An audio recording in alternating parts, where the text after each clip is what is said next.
So when it comes then to things like the judgment seat, the terminology may have some relevance to a Jewish understanding. But the experience is not about, I am going to be judged and I'm going to receive punishment in that context. I've been there, and I've been before the judgment seat, and I encountered the fire of God's presence, and he purified my scroll from all the wrong motives and the wrong things I had done.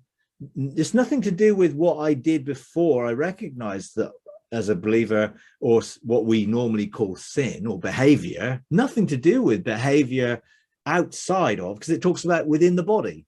So as a Christian, what is my motivation for what I'm doing?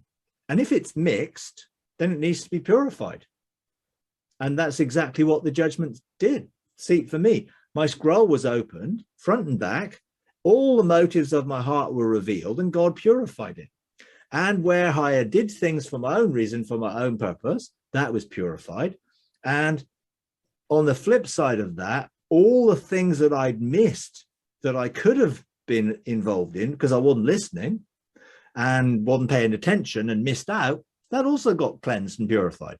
So there was no need for regret and no need for tears or whatever, because God just wiped it all away, purified it. When I presented it, and I didn't present a defense, I didn't argue, oh, I did this and I did this because, and I just presented it and allowed him to judge it.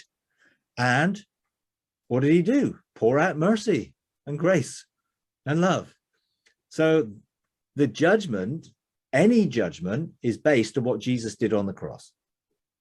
So when God looks at me, or looks at the whole of mankind, or looks at the whole of creation, he looks at it through what Jesus did on the cross, and his judgment is innocent. Not guilty, innocent. Yeah. Therefore, there is nothing to punish, and there is no final judgment, because, again, Revelation was talking about the same issue that Jesus said would happen in that generation, the end of the old covenant. It's not talking about a future judgment or a future resurrection of the dead thousands of years later, because we've already been raised from the dead. We're alive in Christ, which is really what it's talking about, not physical resurrection.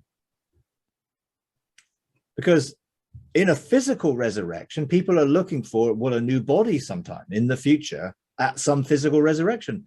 But there's no need for a physical resurrection when there's always already been a spiritual resurrection. So when someone dies and they're a believer, they spirit and soul goes directly to be with God in heaven.